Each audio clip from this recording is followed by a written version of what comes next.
पुण्यात पुन्हा एकदा गँगवॉरची दहशत। वनराज आंदेकरच्या खुनानंतर आंदेकर टोळी सुडाने पेटल्याचं चित्र समोर आलंय। एकामागून एक 3 खुनी हल्ले, दोघांचा मृत्यू, तर एक जण मृत्यूशी झुंज देतोय। धक्कादायक म्हणजे टोळीचा म्होरक्या बंडू आंदेकर तुरुंगात असतानाही बाहेर हा रक्तरंजित गेम सुरू असल्याचा संशय आहे। त्यामुळे पुणे पोलिसांनी आता थेट कारागृह प्रशासनालाच पत्र लिहून आंदेकर टोळीला जेलमध्येच लॉकडाऊन करण्याची मागणी केली आहे। पाहूया पेटलेल्या आंदेकर टोळीच्या दहशतीचा हा स्पेशल रिपोर्ट।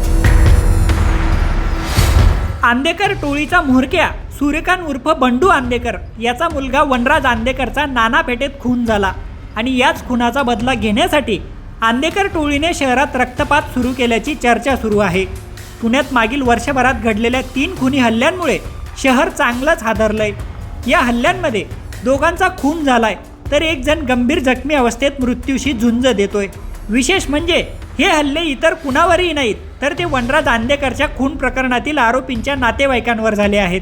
आयुष कोमकर, गणेश काळे आणि अक्षय म्हस्के ही 3 नावं सध्या पुण्यातील गँगवॉरच्या केंद्रस्थानी आली आहेत।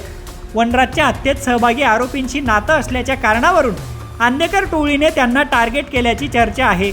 या रक्तरंजित हल्ल्यांमध्ये आयुष कोमकर आणि गणेश काळे यांचा मृत्यू झाला, तर अक्षय म्हस्के गंभीर जखमी आहे। धक्कादायक बाब म्हणजे आयुष कोमकरच्या खुनानंतर बंडू आंदेकर आणि टोळीला पोलिसांनी अटक केली आहे। बंडू आंदेकर सध्या धुळे कारागृहात बंद आहे, तर त्याचा मुलगा कृष्णा आंदेकर नंदुरबार जेलमध्ये आहे। दोघांवर खून, खंडणी आणि संघटित गुन्हेगारीसारखे गंभीर गुन्हे दाखल आहेत। त्यांच्यावर मकोका अंतर्गत कारवाई देखील करण्यात आली आहे। मात्र टोळीचे म्होरके जेलमध्ये असतानाही बाहेर खुनी हल्ले सुरूच असल्याने पुणे पोलिसांची झोप उडाली आहे। त्यामुळेच आता पुणे पोलीस ॲक्शन मोडवर आले आहेत। पुणे पोलिसांनी कारागृह प्रशासनाला पत्र पाठवलंय आणि आंदेकर टोळीच्या सदस्यांना जेलमध्येच लॉकडाऊन करण्याची मागणी केली आहे। म्हणजेच टोळीतील गुंडांचा बाहेरील संपर्क पूर्णपणे तोडण्याचा प्रयत्न सुरू झाला आहे।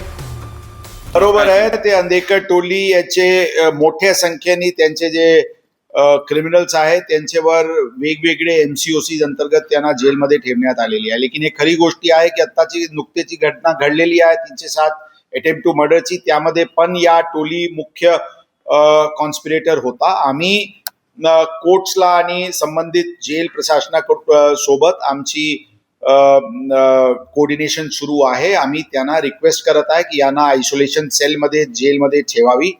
यांचे जे टेलिफोनची सुविधा आहे, लँडलाईन जे जेलमध्ये सुविधा असते ते त्यांच्यासाठी विथड्रॉ करण्यात यावी।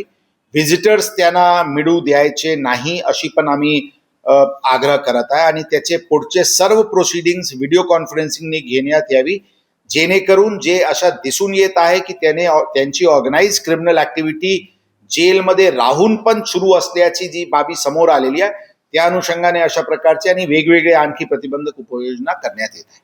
वनराज आंदेकर खून प्रकरणात पुणे पोलिसांनी तब्बल 21 आरोपींवर दोषारोप पत्र दाखल केलंय। मात्र त्याच वेळी शहरात सुरू झालेल्या या सुडाच्या रक्तरंजित खेळामुळे पुणेकरांमध्ये भीतीचं वातावरण आहे। आता पोलिसांच्या या लॉकडाऊन प्लॅन नंतर आंदेकर टोळी शांत होणार का, शहरातील रक्तपात थांबणार का, याकडे संपूर्ण पुण्याचं लक्ष लागलंय। पुण्यातील गँगवॉर पुन्हा एकदा उफाळून आल्यानं कायदा सुव्यवस्थेचं मोठं आव्हान पोलिसांसमोर उभं ठाकलंय। त्यामुळे आता आंदेकर टोळीवर पोलिसांचा हा जेल लॉकडाऊन फॉर्म्युला किती प्रभावी ठरतो हे येणारा काळच ठरवणार आहे। पुण्याहून किरण शिंदे यांचा लोकमत.com साठी हा स्पेशल रिपोर्ट।